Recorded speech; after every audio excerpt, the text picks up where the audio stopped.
Twelfth class maths. तो देखो अभी तक जो हम चैप्टर कर रहे थे वो है चैप्टर नंबर 4 और आई थिंक हम इसकी आखिरी एक्सरसाइज पर आ चुके हैं जिसका नंबर है 4.6 और 4.6 हमने स्टार्ट भी कर दी थी। आई थिंक कुछ क्वेश्चंस कर लिए थे। तो मैंने पहले ही बताया था अभी तक जो क्वेश्चंस करे थे वो हमने बेसिक क्वेश्चंस करे थे जो एग्जामिनेशन के पॉइंट ऑफ व्यू से बिल्कुल ठीक है, जो एग्जाम में आते हैं वो अब स्टार्ट होंगे। मतलब कि क्वेश्चन नंबर 7 से हमारे वो क्वेश्चंस स्टार्ट हो जाएंगे जो अक्सर हमें एग्जाम में देखने को मिलते हैं। ठीक है, तो बिना टाइम वेस्ट करे स्टार्ट करते हैं। देखो क्वेश्चन नंबर 7 से मुझे आगे कुछ भी नया बताने की जरूरत नहीं है। ठीक है, वो सारे के सारे स्टेप्स आएंगे जो हमने पहले कर लिए हैं, मतलब कि पहले की एक्सरसाइज में कर लिए हैं। जैसा कि मैंने पहले ही बताया था कि तुम जितना ज्यादा 4.5 को बहुत ही अच्छे से पढ़ोगे और समझोगे उसका उतना ही ज्यादा फायदा तुम्हें किस में मिलने वाला है, एक्सरसाइज 4.6 के अंदर मिलने वाला है। ठीक है, तो अब हम बिल्कुल तैयार हैं। क्वेश्चन नंबर 7 स्टार्ट करते हैं। एक बार मैं करता हूं कि भाई क्वेश्चन को पढ़ लेते हैं। Solve system of linear equation using matrix method. ठीक है, देखो इस एक्सरसाइज के अंदर जो हम सीखने वाले हैं ना वो मैट्रिक्स मेथड ही है। अब तुम कहोगे ये क्या होता है मैट्रिक्स मेथड, मैंने ऐसा कोई मेथड तो बताया नहीं है। तो ध्यान से सुनो, मैं कुछ भी नया नहीं बताऊंगा। जो हम 4.5 के अंदर फॉलो कर रहे थे उसी को इस्तेमाल करके बनाया जाता है मैट्रिक्स मेथड। तुम्हें कुछ भी नहीं नया करने को मिलेगा। तुम्हें ऐसा लगेगा यार हमको तो ये पहले से ही मालूम था, ये क्या हुआ मैट्रिक्स मेथड। बस वही वाली बात है, बिल्कुल नया काम नहीं मिलने वाला। ठीक है, तो स्टार्ट करते हैं। ये अच्छी बात है कि क्वेश्चन नंबर 7 ज्यादा हैवी भी नहीं है, तुम्हारा बेसिक बन जाएगा, है ना। 5x + 2y = 4। इक्वेशन क्या दी गई है, 5x + 2y = 4। बहुत ही बढ़िया इक्वेशन है भाई। अगली इक्वेशन क्या है, 7x + 3y = 5। 7x + 3y = 5। दूसरी इक्वेशन भी बहुत ही अच्छी है भाई। ऐसा थोड़ी ना है मैं सिर्फ एक की ही तारीफ करूंगा। ठीक है, हमें सबकी तारीफ करनी चाहिए, तुम्हारी भी करनी चाहिए। ठीक है, देखो स्टार्टिंग के क्वेश्चंस में 2-2 इक्वेशन है और बाद के क्वेश्चंस में 3-3 इक्वेशन है। हम सब करेंगे, कोई दिक्कत वाली बात नहीं है, हम तैयार हैं। तो क्या फर्क है, देखो थोड़ा सा फर्क है। जब क्वेश्चन तुमको 2 इक्वेशन देगा तो मैट्रिक्स बनती है 2/2 की, और जब क्वेश्चन तुमको 3 इक्वेशन देगा तब मैट्रिक्स बनेगी 3/3 की। बस इतना सा फर्क है। 2/2 का क्वेश्चन थोड़ा सा छोटा हो जाता है, 3/3 का क्वेश्चन थोड़ा सा बड़ा हो जाता है, बस और कोई फर्क नहीं है। तुम कहोगे इजी और हार्डनेस में फर्क है, मैं कहूंगा इजी और हार्डनेस में कोई फर्क नहीं है क्योंकि फ्लो दोनों का सेम होता है ना। तो ज्यादा बातें ना बनाते हुए मैट्रिक्स बनाते हैं भाई मैंने शुरू से 1 से लेकर 6 तक के क्वेश्चंस में तुम्हें मैट्रिक्स बनाना सिखा दिया था। कितने तरह की मैट्रिक्स बनती है, एक तो बनती है ए, एक बनती है बी और एक बनती है एक्स। एक्स का मतलब क्या होता है, वेरिएबल मैट्रिक्स। एक्स का मतलब क्या होता है, वेरिएबल मैट्रिक्स। बी का मतलब होता है कांस्टेंट मैट्रिक्स और ए का मतलब होता है कोएफिशिएंट मैट्रिक्स। बोर्ड पे देखो ए, देखो वैसे तो मैंने 1 से लेकर 6 तक के क्वेश्चन में ये काम तुमको बहुत अच्छे से सिखा रखा है। और जिस बच्चे ने शुरू के 6 क्वेश्चंस की वीडियो नहीं देखी है, मैंने पहले ही बताया था वो एग्जामिनेशन में नहीं आती है लेकिन थोड़ा सा बेस बन जाता है। ठीक है, खैर कोई बात नहीं, जिसने नहीं देखी है वो इधर देखे। देखो ए बनाना बेहद आसान काम है, बहुत ही आसान काम है। एक्स के साथ क्या है 5, ये लो। वाई के साथ क्या है 2, ये लो। एक्स के साथ क्या है 7, ये लो। वाई के साथ क्या है 3। बिल्कुल बच्चों वाली बातें। ये काम अगर मैं 6th क्लास के बच्चे को या तीसरी क्लास के बच्चे को बताऊंगा वो भी लिख देगा, भाई काउंटिंग ही तो है।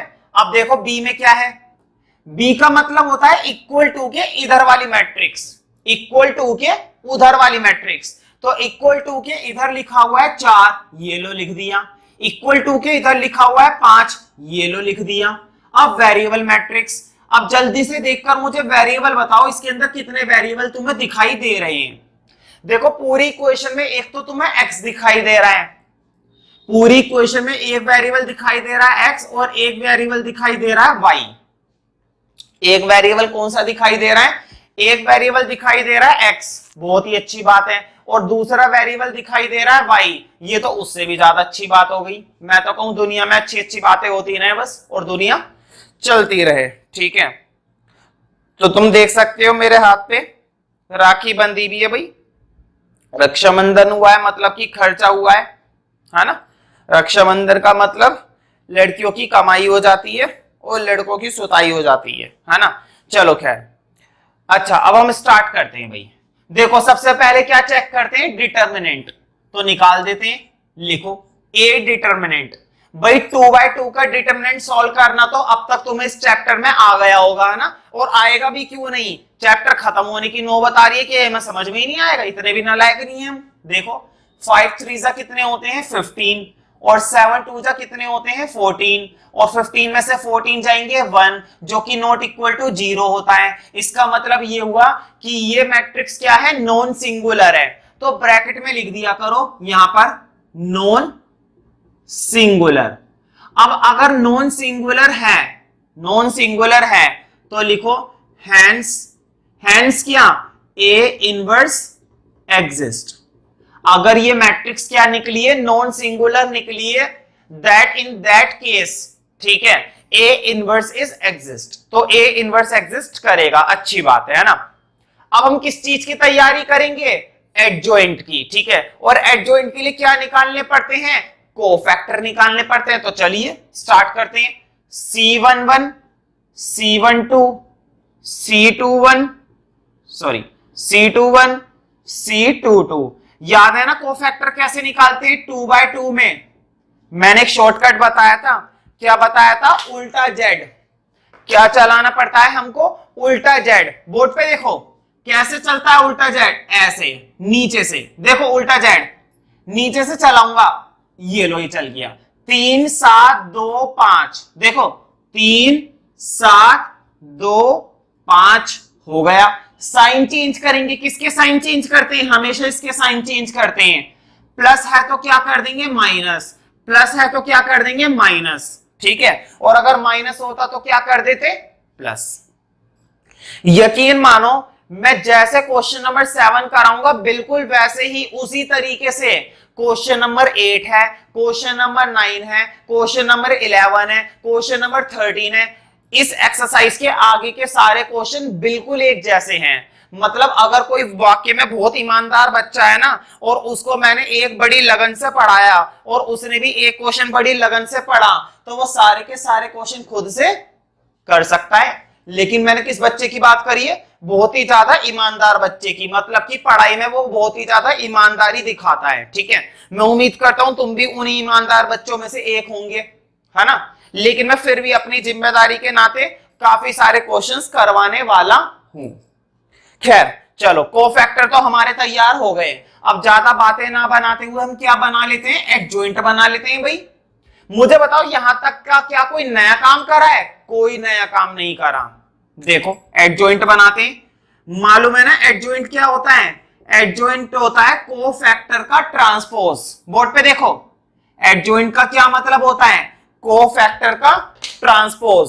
तो देखो ऐसे लिखा हुआ है, ऐसे करूंगा, ये लो, ऐसे लिखा हुआ है, ऐसे करूंगा, ये लो, है ना। ये देखो मैंने ब्रैकेट ज्यादा बड़ा बना दिया था भाई, दिल खोल कर बनाता हूं मैं, जब भी करता हूं काम दिल खोल कर करता हूं। तुमने महसूस भी करा होगा जब मैं पढ़ाने का भी काम करता हूं भाई, दिल खोल के करता हूं, है ना।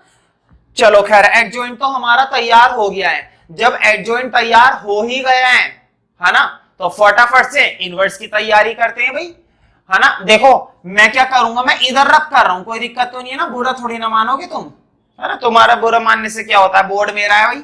लिखो इनवर्स क्या फॉर्मूला होता है, मैं तुम लोगों का फ्लो बनाने के लिए एक बार फॉर्मूला जरूर लिखूंगा।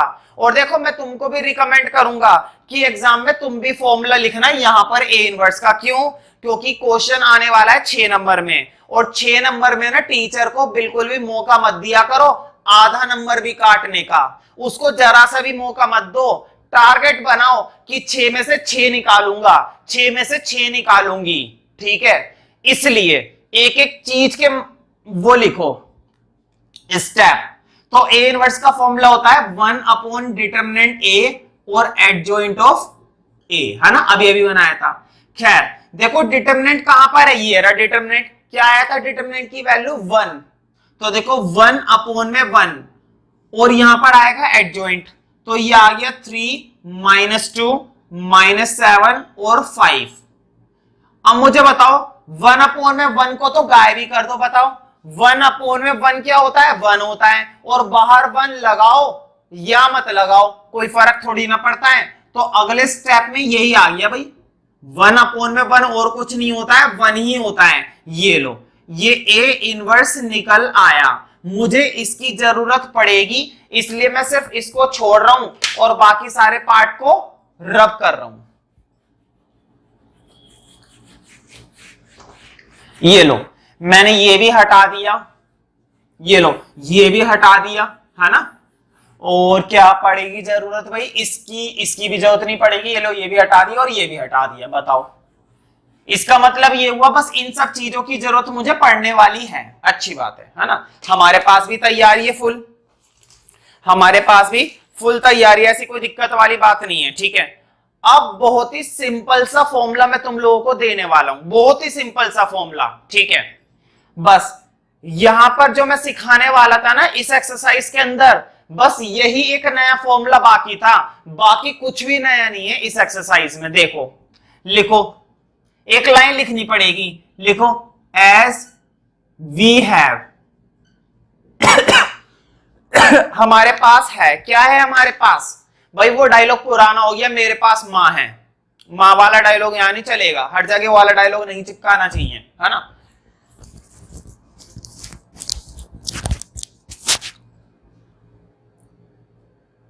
हर जगह वाला डायलॉग नहीं चिपका।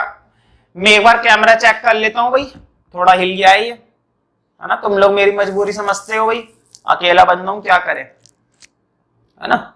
चलो क्या, परफेक्ट।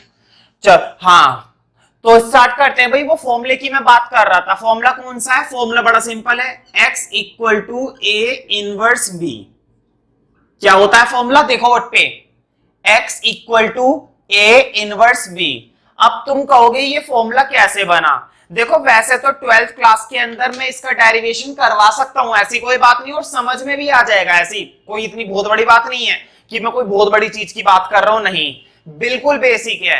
मैं ये फॉर्मूले का डेरिवेशन करवा तो सकता हूं, लेकिन ध्यान से सुनो, वो हमारे एग्जामिनेशन के पॉइंट ऑफ व्यू से बिल्कुल भी यूजफुल नहीं है। नॉलेज के अकॉर्डिंग बहुत यूजफुल है, एग्जाम के अकॉर्डिंग बिल्कुल भी यूजफुल नहीं है, और ज्यादा गहराई में जाने की जरूरत ही नहीं है, ठीक है। किसी दिन खाली टाइम होएगा एक फ्रेश वीडियो बनाएंगे और बता देंगे, वैसे तो 2-3 मिनट की बात है। मैं तुम्हें एक लॉजिक दे देता हूं, जो क्वेश्चन ने हमको इक्वेशन दी है ना, ये 5x + 2y इक्वल टू क्या है अपना 3, ये जो इक्वेशन दी है, ये इक्वेशन इसी से बनती है। ये जो इक्वेशन होती है ना, ये इक्वेशन इसी से बनती है। ये उसकी इक्वेशन वाली फॉर्म होती है और ये उसकी मैट्रिक्स वाली फॉर्म होती है ना, तो उसी से बनती है। मैं तुम्हें एक रफ आइडिया दे देता हूं, चलो तुम उसी से अंदाजा लगा लोगे। बोर्ड पे देखना जरा, बहुत ही मैं तुम्हें हल्का सा बता रहा हूं, वैसे बिल्कुल भी जरूरत नहीं है इसकी, है ना। चलो कोई बात नहीं, बता देता हूं। देखो मुझे दूसरी भी लिखनी पड़ेगी, दूसरी थी भाई, ये थी दूसरी, है ना, क्योंकि मुझे दोनों की फिर पड़ेगी जरूरत। ये लो ये थी, देखो इसको बना देते हैं मैट्रिक्स 5 2, नोट मत करना, फालतू की चीजें बता रहा हूं, नॉलेज के लिए बता रहा हूं बस। देखो 5 2 3 2, 5 2 3 2, पता सबको होता है, ऐसी बात नहीं कि मैं सिर्फ अपनी बात कर रहा हूं, हर एक टीचर को पता होता है, लेकिन कोई टीचर इतनी टेंशन लेता नहीं है और ना ही इतनी टेंशन देता है। मैं भी नहीं चाहता टेंशन देना, लेकिन थोड़ी सी नॉलेज बूस्ट करने के लिए बता देता हूं। तो देखो ये तो बन गई कोफिशिएंट की मैट्रिक्स, एक्स और वाई की भी यहीं पर ही बना दी जाती है, एक्स और वाई, और इसको भी मैट्रिक्स में बदल दिया जाता है, ये देखो। और ये जो मैंने लिख रखा है ना, ये यही चीज है, ये यही चीज है। देखो इसको क्या माना है, ए माना है, इसको क्या माना है, एक्स माना है, और इसको क्या माना है, बी माना है, उसी से बनाई है। अब भी तुम कंफ्यूज हो रहे होंगे ऐसे कैसे बन गया, देखो जरा, बस एक स्टेप बाकी है। एक्स को मैंने इधर ही छोड़ दिया और अपॉन में ए को इधर ले लिया, तो ए की पावर माइनस में बन गई, ये लो बन गया ना यही वाला, है ना।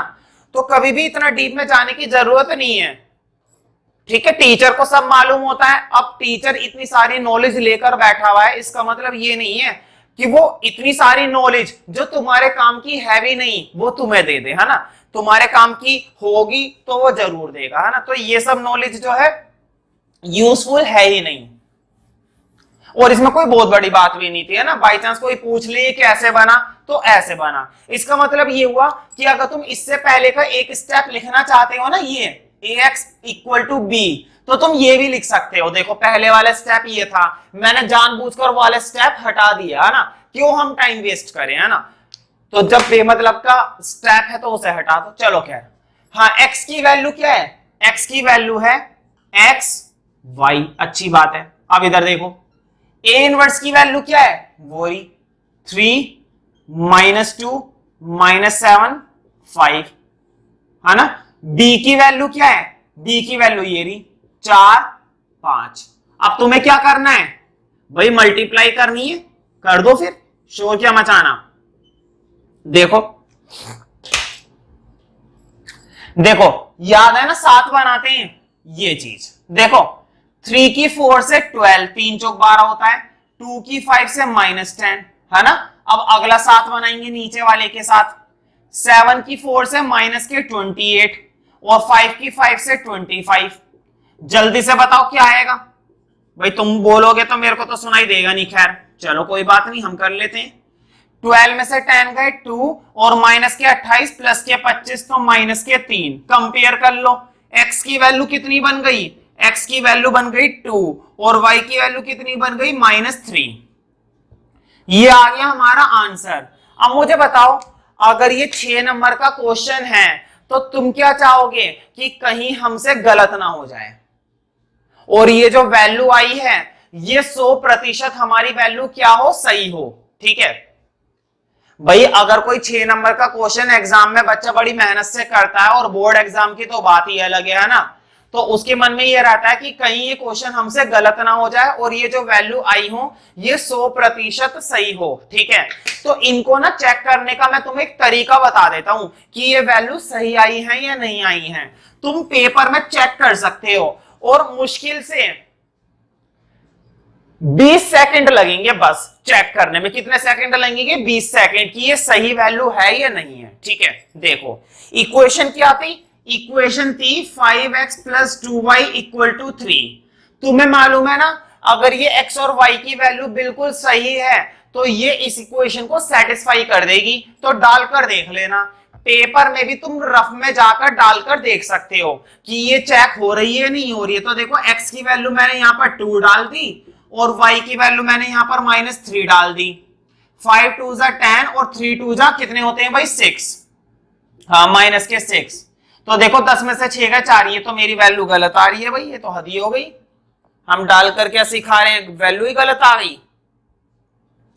एक बार चेक कर लेते हैं आंसर आ क्या रहा है। भाई आंसर तो सही आ रहा है, 2 और -3 ही आ रहा है। अच्छा हाँ, नहीं सही है, x की वैल्यू 2 आ रही है और y की वैल्यू -3 आ रही है। अच्छा, मैंने इक्वेशन ही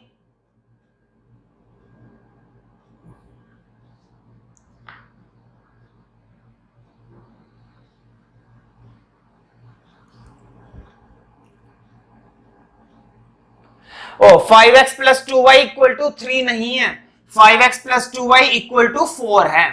यहां पर आएगा 4, इधर क्या आएगा 4 और इधर भी क्या आएगा 4, तो 4 = 4।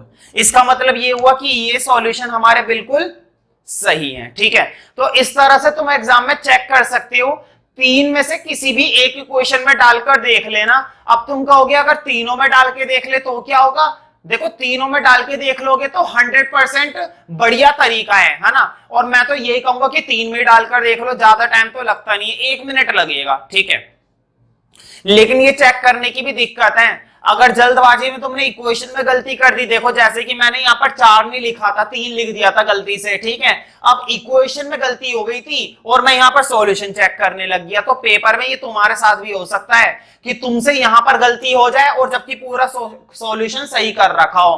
तो ये मेथड तुम्हारे माइंड को कंफ्यूज भी कर सकता है, जिसका असर तुम्हारे आगे के पेपर पर जरूर पड़ेगा। तो इस बात का भी ध्यान रखना। खैर देखो, हर एक चीज के कुछ फायदे होते हैं तो कुछ नुकसान भी होते हैं। देखो जो नेक्स्ट क्वेश्चन है अब तुम कहोगे नेक्स्ट क्वेश्चन तो बिल्कुल इसी पैटर्न का है सर।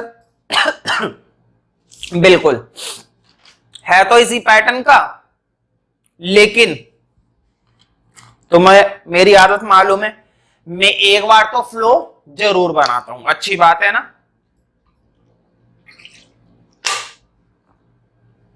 इस समय सुबह सुबह का टाइम है भाई,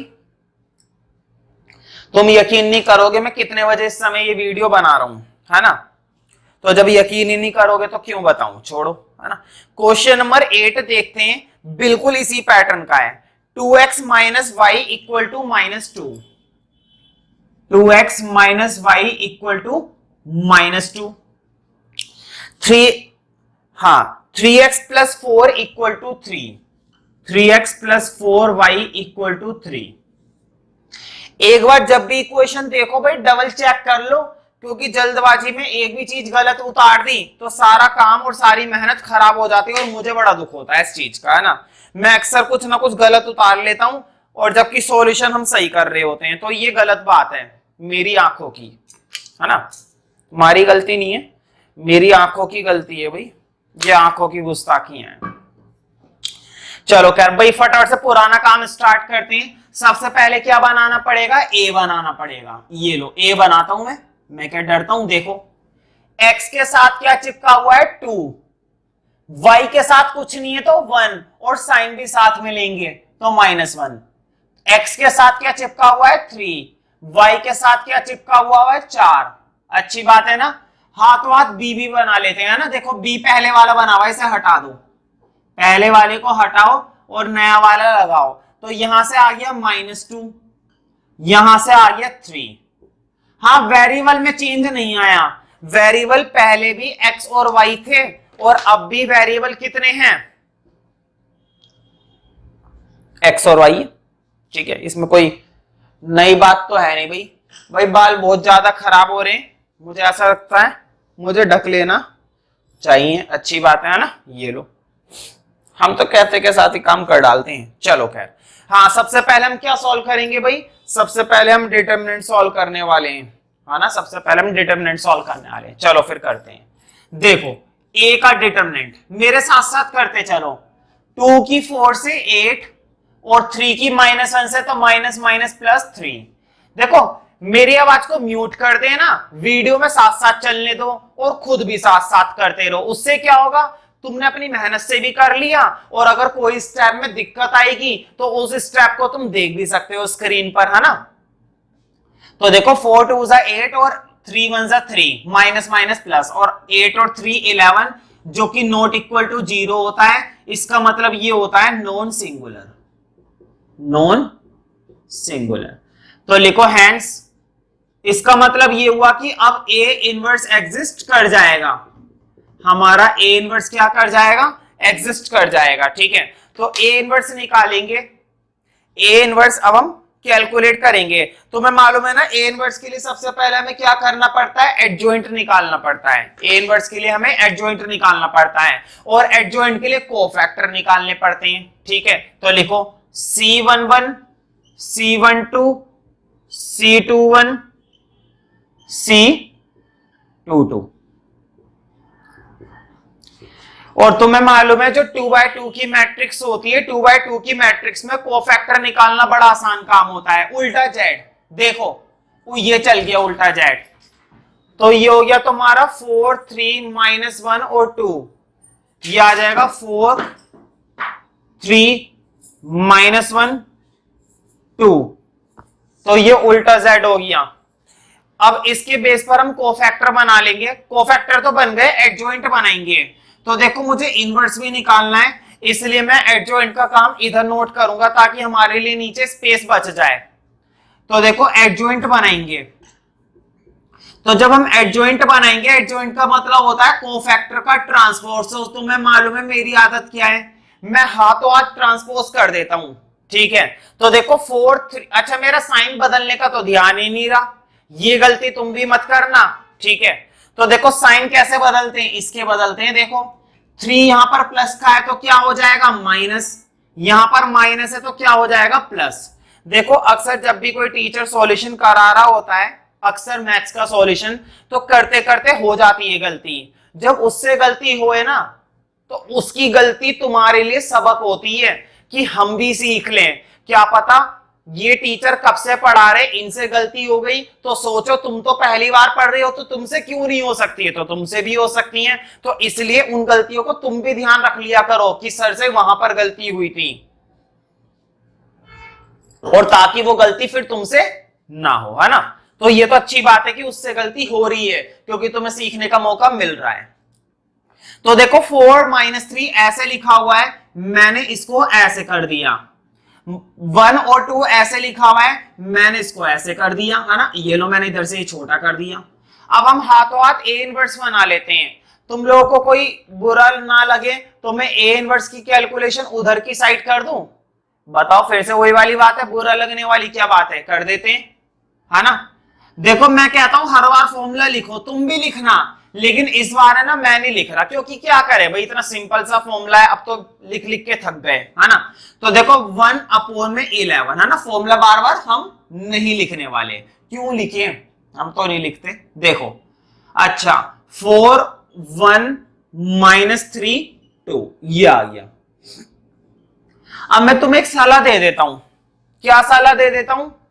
जब भी मैट्रिक्स सॉल्व करो, मतलब एक्स और वाई की वैल्यू वाले क्वेश्चन सॉल्व करने वाले हैं हम, है ना, तो इस तरह में ना ये जो अपोन में बाहर आए करेगा, इस अपोन को ना कभी सॉल्व मत किया करना।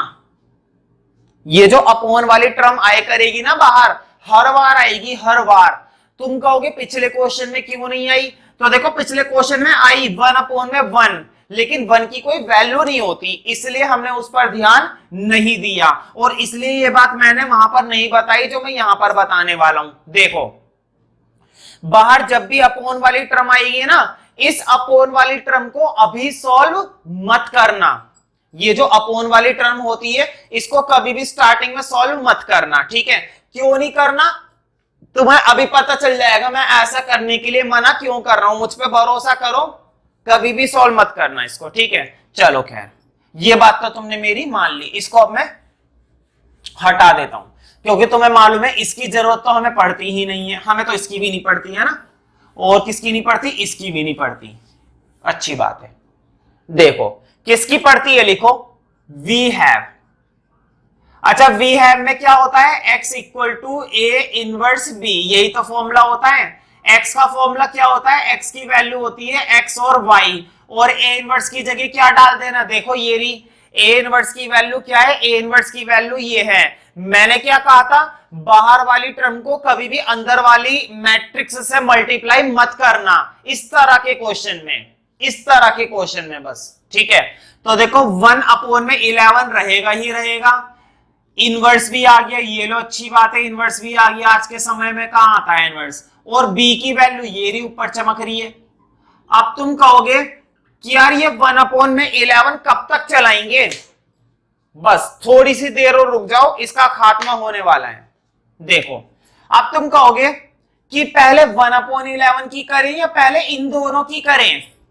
अब मैं तुम्हें एक सलाह देता हूं, ये जो मैं कह रहा था ना कि 1/11 एंड में देखी करो, इसको बिल्कुल एंड में देखना, ठीक है। किसकी करना, इन दोनों की कर दो आपस में पहले, बहुत ही फायदे में रहोगे, कैलकुलेशन बहुत ही आसान हो जाएगी, और आंसर हमेशा सेम आता है। मल्टीप्लाई चाहे पहले करो, मल्टीप्लाई चाहे एंड में करो, आंसर रिमेन्स सेम, ठीक है। तो देखो 7 बनाना है इसका इसके साथ, तो देखो 4 2 से यहां पर हो जाएंगे -8 और 3 1 से 3। अब इधर देखो -3 की -2 से तो 6 बनेगा प्लस का, और 2 की 3 से कितना बनेगा, 3 2 जा 6, ये भी प्लस का बन गया, अच्छी बात है। अब इधर देखो 1/11 -8 में +3, जल्दी से मुझे बताओ भाई, ये तो मजाक वाली बात है, -8 +3 यानी कि -5, और 6 और 6 कितने होते हैं, 12। अब कर दो अंदर मल्टीप्लाई, अब कौन रोक रहा है तुम्हें, अब तुमको मल्टीप्लाई करने से कोई नहीं रोक सकता। तो देखो 11 से 5 को भी डिवाइड दे दो, ये लो मैंने दे दिया, और 12 को भी कितने से डिवाइड दे दो, 11 से डिवाइड दे दो, ये भी मैंने दे दिया। अब बताओ x की वैल्यू क्या बन जाएगी, तो x की वैल्यू बन जाएगी -5/11, और y की वैल्यू क्या आ जाएगी 12/11। तो देखो कभी कभी इस तरह से फ्रैक्शन में भी वैल्यू आ जाती है, कभी कभी हमारी वैल्यू इस तरह से फ्रैक्शन में भी आ जाती है। आंसर तुम चेक कर सकते हो और ये आंसर बिल्कुल सही है। तो मैंने बताया था इस एक्सरसाइज के लगभग सभी क्वेश्चन इसी टाइप के मिलेंगे। फर्क क्या होगा, फर्क ये होगा कहीं पर हमको 2 इक्वेशन दी गई हैं तो कहीं पर हमको 3 इक्वेशन दी गई हैं, बाकी कोई और फर्क नहीं मिलेगा। ठीक है, तो तुम देख सकते हो क्वेश्चन नंबर 9, क्वेश्चन नंबर 10। देखो भाई 12th क्लास के स्टूडेंट से मैं इतनी उम्मीद कर सकता हूं कि वो क्वेश्चन नंबर 9 और क्वेश्चन नंबर 10 जरूर अपनी जिम्मेदारी पर करेंगे और करना भी चाहिए। ठीक है, एक तरीके से मेरा बोर्ड पर करवाना भाई एक टाइम वेस्ट करने वाली बात है ना, बिल्कुल सिमिलर क्वेश्चन है, तुम जरूर करना। नहीं होता है तो कमेंट में जरूर बताना, मैं तैयार करूंगा इन क्वेश्चन को फिर से। तो हम ज्यादा टाइम वेस्ट ना करते हुए सीधा 3x3 की मैट्रिक्स पर आ जाते हैं, मतलब कि क्वेश्चन नंबर 11 पर आ जाते हैं, है ना। उन पर तुम होमवर्क लिख सकते हो, तुम उनको खुद से कर सकते हो घर पर ही बैठकर, अच्छी बात है ना। तुम एक ईमानदार और होशियार और होनहार बच्चे हो, तुम लोग जरूर करोगे। ठीक है, तो क्वेश्चन नंबर 11 में करके तुम्हें दिखाऊंगा, ऐसी भी क्या बात है।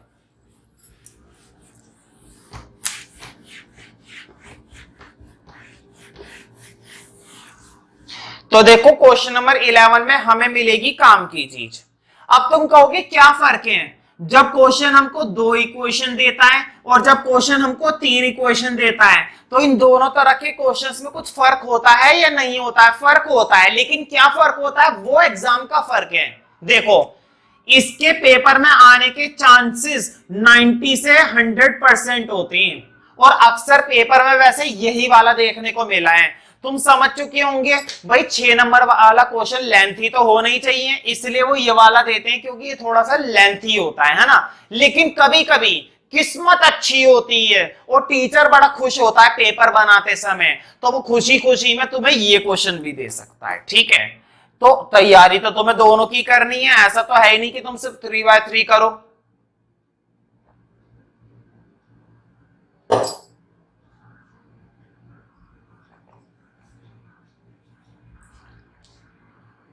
और ऐसा भी नहीं है कि तुम सिर्फ 2x2 की तैयारी करो, है ना। तैयारी तो हम हर एक चीज की करनी ही चाहिए। चलो खैर, है ना, टाइम वेस्ट ना करते हुए स्टार्ट करते हैं भाई क्वेश्चन नंबर 11। तो देखो 11 क्वेश्चन के अंदर इक्वेशन दे रखी है 3, 2x + y + z = 1। अभी मैं ना तुम्हें इन क्वेश्चंस की खासियत बता देता हूं। बच्चों को पता है 6 नंबर के 5-6 क्वेश्चन मिलते हैं 12th क्लास के सेक्शन में, है ना। 6 नंबर वाले 5-6 क्वेश्चन मिलते हैं। बच्चे क्या करते हैं 5-6 क्वेश्चन में से सबसे पहले पता है कौन सा क्वेश्चन ढूंढते हैं? ये वाला। वो कहते हैं XY वाला ढूंढो, XY वाला ढूंढो। बच्चे करते क्या है जल्दबाजी में, जल्दी में, खुशी खुशी में, वो है ना एक आध वैल्यू या एक आध साइन गलत ले लेते हैं, बस वहीं पर गड़बड़ हो जाएगी। ये काम मत करना। जब भी क्वेश्चन पेपर से अपनी आंसर शीट में ये क्वेश्चन उतारो ना, तो हमेशा बहुत ही ध्यान से उतारना। पता है बच्चे गलती इसी चीज की करते हैं, जल्दबाजी में उतारी गलत दिया, अब बताओ इसमें क्या कर सकते हैं? बच्चे की सारी मेहनत वेस्ट हो गई, है ना। ये तुम सोच रहे होंगे मैं क्या फालतू की बातें बताता रहता हूं, ये गलतियां बच्चे करते हैं इसलिए बता रहा हूं। ठीक है, और बढ़िया रहता है, उन्हें बहुत होशियार कहा जाता है जो लोग दूसरों की गलतियों से सीखने की कोशिश करते हैं या सीखते हैं। तो तुम भी सीखो और मैं सिखाऊंगा। x - 2y - z, x - 2y - z = 3/2। इस मारे में बार बार चेक करता रहता हूं एक एक स्टेप कि कहीं मुझसे ही गलती ना हो जाए, है ना। और तुमने देखा हो कई बार हो भी जाती है, अब क्या करें, है ना, इंसान है, कोई मशीन तो है नहीं। लेकिन ये गलती कोशिश करो कि पेपर में ना हो, उसमें बिल्कुल सतर्क होकर बैठो। 3y - 5z, 3y - 5z = 9, है ना।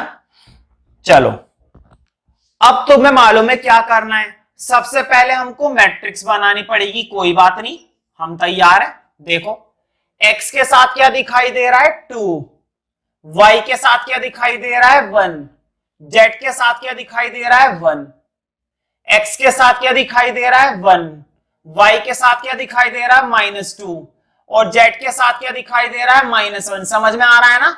साइन को भी साथ में लेते हैं, माइनस है तो माइनस लेंगे और प्लस में हम लेते नहीं है। ठीक है, अब इधर देखो, मुझे बताओ क्या नीचे वाले में तुम्हें कहीं पर भी x दिखाई दे रहा है? याद है ना, मैंने तुम्हें ये बातें बताई थी। क्या नीचे वाली इक्वेशन में कहीं पर भी तुमको x दिखाई दे रहा है? भाई मैं तो दिखाई दे रहा हूंगा, लेकिन x दिखाई दे रहा है क्या? नहीं। और जब x ही नहीं है तो x का कोफिशिएंट 0 है ना, y के साथ 3 दिखाई दे रहा है, z के साथ -5 दिखाई दे रहा है। बस बच्चे तो क्या करते हैं, मैट्रिक्स तक गलत बना देते हैं। ऐसा काम मत करना, बोल कर बनाओ हमेशा x के साथ क्या दिखाई दे रहा है, y के साथ, फिर है ना ये तुम्हारी आदत बन जाएगी। और जब कोई हमारी आदत बन जाती है तो फिर तो काम बन ही जाता है। लेकिन अच्छी आदत, गंदी आदत मत बनाना। कुछ लोग गंदी आदत बना लेते हैं, गंदे लोग कहेंगे। ठीक है, चलो खैर, अब बनाएंगे कांस्टेंट मैट्रिक्स इक्वल टू के उधर वाली मैट्रिक्स। तो इक्वल टू के इधर है 1, अच्छी बात है।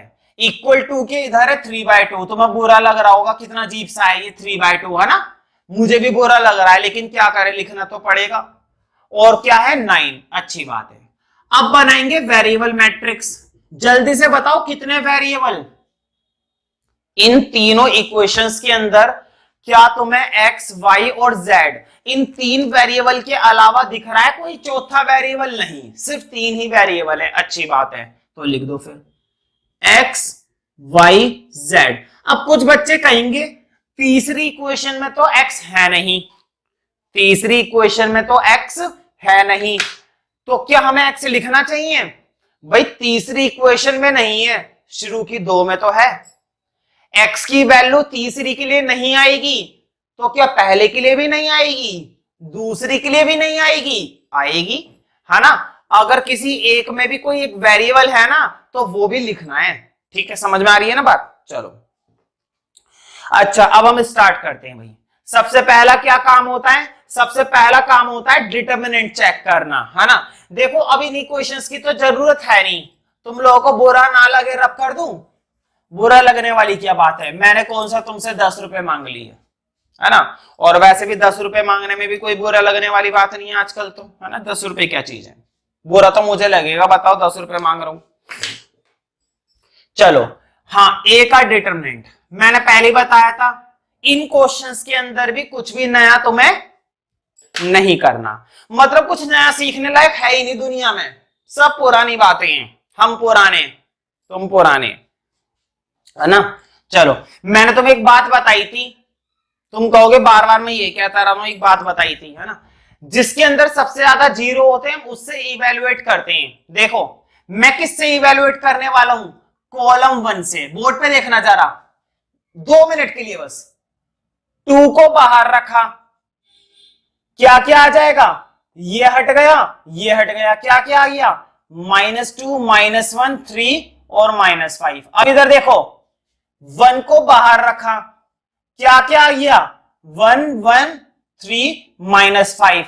उम्मीद करता हूं तुम्हें ये काम तो पता ही है। अब साइन सोच लो, देखो प्लस माइनस प्लस माइनस, मतलब इसके साथ माइनस आएगा। समझ में आ रही है ना बात। फिर से देखो, प्लस माइनस प्लस माइनस, मतलब इसके साथ माइनस और इसके साथ प्लस। समझ में आ गई बात। अब सॉल्व करते हैं। देखो ये काम मैं क्यों सिखा रहा हूं, मेरी ना ये आदत है बच्चों को जब स्टार्टिंग का टॉपिक तक रिवाइज करवाता रहता है कोई टीचर, तो बच्चों के माइंड में ना एक रिकवरी होती रहती है और बच्चा सीखता रहता है ना। पीछे का भूलता नहीं है और आगे का सीखता रहता है।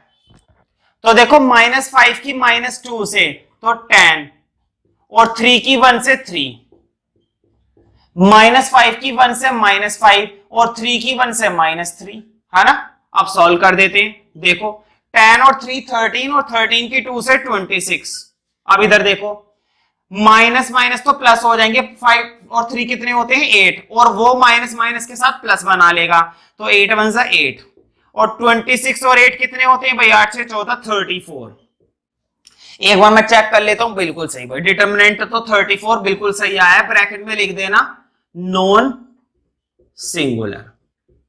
अब तुम सोच रहे होंगे मैंने थोड़ा सा तरीका बदलवा दिया, पहले मैं लिखवाता था, अब मैं ब्रैकेट में ही करवा देता हूं नॉन सिंगुलर, है ना।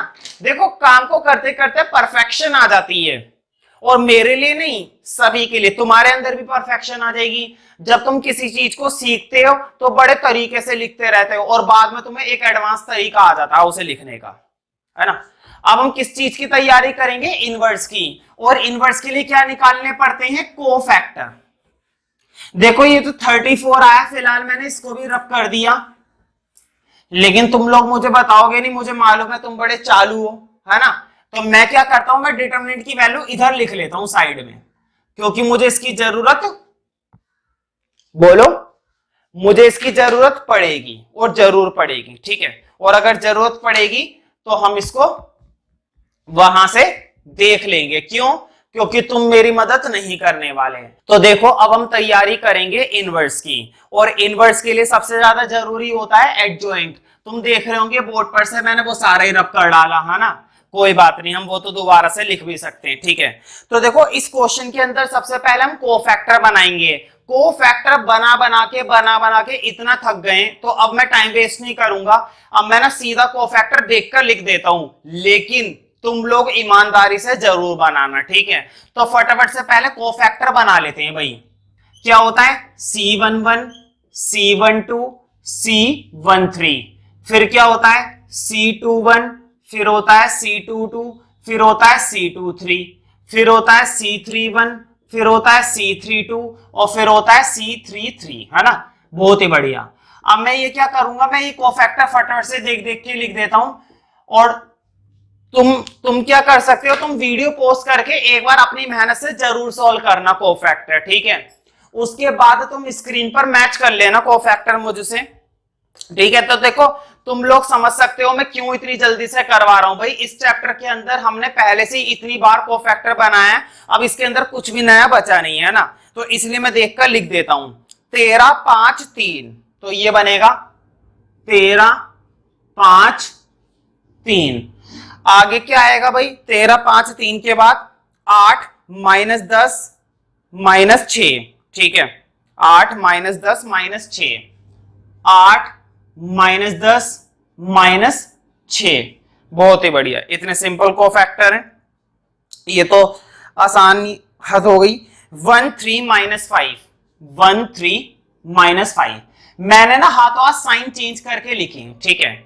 चलो अब हम आगे का काम स्टार्ट करेंगे। तो सबसे पहले क्या बनाएंगे, एडजॉइंट। तुम लोगों को बुरा ना लगे तो मैं नीचे ना जगह बचाने के लिए यहां पर एडजॉइंट बना रहा हूं, यहां पर, है ना। तुम लोग इसके नीचे ही कैलकुलेट करना। तो देखो क्या होता है एडजॉइंट, कोफैक्टर का ट्रांसपोज।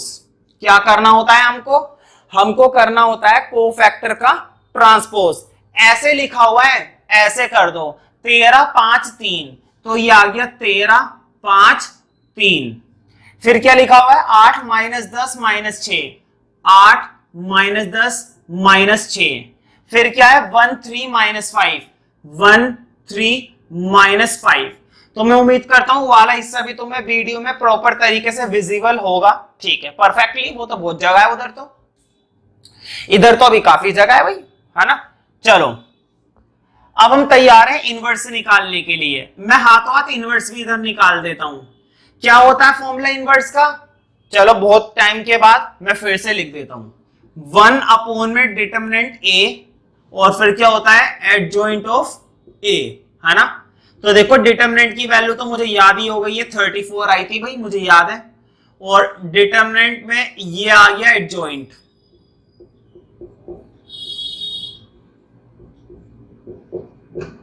ये आ गया। अब इनवर्स निकल आ गया। मैंने तुम्हें इनवर्स के लिए एक बात बताई थी, जब भी हम इस तरह के इक्वेशंस वाले क्वेश्चंस सॉल्व करते हैं तो इस तरह के क्वेश्चन में ये जो बाहर वाली टर्म होती है ना, इस बाहर वाली टर्म की मल्टीप्लाई कभी भी अंदर मत दिया करो स्टार्टिंग में। इसकी मल्टीप्लाई हम करेंगे जरूर, लेकिन कब करेंगे, बिल्कुल एंड में, ठीक है। इसकी मल्टीप्लाई करेंगे जरूर, लेकिन कब करेंगे, बिल्कुल एंड में, ठीक है। अब तुम्हें मालूम है क्या फॉर्मूला होता है हमारे पास, हमारे पास फॉर्मूला होता है x equal to A inverse B, ये होता है ना, तो x y z, फिर ए इनवर्स वो लिखा हुआ 13 8 1 5 माइनस 10 3 3 माइनस 6 माइनस 5 और b, हाँ b मैंने रब कर दिया भाई, जोश ही जोश में मैंने b की वैल्यू भी रब कर दी, कोई बात नहीं, हम देख सकते हैं भाई क्या दिक्कत है। 1 फिर है 3/2 और फिर है भाई अपना 9, बहुत ही अच्छी बात है, ठीक है। अब हम पहले क्या करेंगे, पहले 1/34 की मल्टीप्लाई अंदर करेंगे या पहले इन दोनों मैट्रिक्स की करेंगे? भाई पहले मैट्रिक्स की करवा दो आपस में, जब एक बार मैट्रिक्स की हो जाएगी तो 1/34 को भी कर देंगे मल्टीप्लाई, है ना। तो इसको फिलहाल ऐसे ही उतार देते हैं और मैट्रिक्स की करवा देते हैं। तो देखो बोर्ड पे बहुत ही आसान है, इसकी मल्टीप्लाई इसके साथ, है ना, तो 13 की 1 से करेंगे 13, 8 की मल्टीप्लाई 3/2 से, बोर्ड पे देखो 8 की मल्टीप्लाई 3/2 से, तो जल्दी से बताओ क्या आएगा, 2 4 8 तो 4 3 12, ये लो 12 आ गया। अब इधर देखो 1 की 3/2 से तो 3/2, सॉरी 1 की 9 से तो 9, है ना। अब इधर देखो 5 की 1 से करी तो 5, माइनस 10 की 3/2 से, फिर से देखो बोर्ड पे माइनस 10 की 3/2 से, जल्दी से बताओ क्या आएगा फिर से, तो देखो 2 5 तो हो जाएंगे 10 और 5 3 हो जाएंगे 15, तो माइनस के 15 और 3 की 9 से करेंगे 27। अब 3 की 1 से करी 3, माइनस 6 की 2 से करी तो देखो फिर से माइनस 6 की 3/2 से, 2 3 6 3 3 9। अब देखो ये वैसे तो बेसिक कैलकुलेशन है, लेकिन मेरी आदत है मैं एक छोटी छोटी चीज भी बिल्कुल अच्छे से बताता हूं। तो 5 की 9 से करी तो ये आ जाएगा माइनस के 45। देखा ये फायदा मिलता है, ये जो बाहर में अपोन वाली टर्म होती है ना, इस अपोन वाली टर्म की मल्टीप्लाई ना बिल्कुल एंड में करे करो, बिल्कुल एंड में तसल्ली से, कोई दिक्कत वाली बात नहीं, बिल्कुल सही आंसर आता है और कोई टीचर नहीं काटेगा। क्यों? क्योंकि हमने कुछ गलत ही नहीं करा जो काटेगा, है ना। जब हम कुछ गलत करेंगे तभी तो काटेगा। अच्छा अब अंदर सोल्व कर देते हैं, देखो 13 और 12 कितने हो जाएंगे 25, और 25 और 9 कितने होते हैं भाई 34, मतलब कि 34। अब नीचे देखो 5 में से 15 गए, या फिर इधर देख लो 5 और 27 कितने होते हैं 32, है ना। 27 और 5 कितने होते हैं 32, और 32 में से 15 जाएंगे, 32 में से भाई 15 जाएंगे, तो देखो हमारे पास तो भाई कैलकुलेटर है, कमजोर इंसान है हम तो कैलकुलेशन में, ये आ गया 17। और अब इधर देखो 9 और 45 कितने होते हैं भाई, ये आता है तुम्हारा आई थिंक 54, 9 और 45 आता है भाई 54, और 54 में से 3 जाएंगे तो 51 बचेंगे, लेकिन माइनस के, और अपोन में क्या चल रहा है, अपोन में 34 चल रहा है, अपोन में क्या चल रहा है, अपोन में 34 चल रहा है, ठीक है। तो देखो 45 और 9 होते हैं तुम्हारे 54, और 54 में से 3 जाएंगे तो 51, वो भी माइनस का, ठीक है। तो देखो लास्ट वाली वैल्यू थोड़ी सी अजीब सी लग रही है, तो क्या कह रहे हैं, है ना। अब देखो 34 को भी अंदर मल्टीप्लाई दे दो, देखो ऊपर वाले को दोगे तो 34 अपोन में 34, नीचे वाले को दोगे 17 अपोन में 34, लास्ट वाले को दोगे तो 34 भी अपोन में। बताओ पहली वैल्यू क्या बन जाएगी, x की वैल्यू बनेगी 1, y की वैल्यू क्या बनेगी, 17 से 34 कट रहा है 1/2, और ये कितने पर जा रहा है 3 पे, है ना, 17 3 माइनस के 3/2। अब तुम इनकी वैल्यू जरूर बना लेना, देखो x की वैल्यू 1, y की वैल्यू 1/2, z की वैल्यू -3/2, ठीक है। तो एग्जामिनेशन के पॉइंट ऑफ व्यू से 3/3 के क्वेश्चंस अक्सर एग्जाम में देखने को मिलते हैं, है ना। 2/2 के भी आते हैं, लेकिन बढ़िया रहता है कि 6 नंबर वाले क्वेश्चंस के लिए 3/3 का क्वेश्चन ही हमको मिले। अच्छा लगे तो लाइक करो, नहीं अच्छा लगे तो फिर भी लाइक कर दो भाई यार, एक लाइक करने में क्या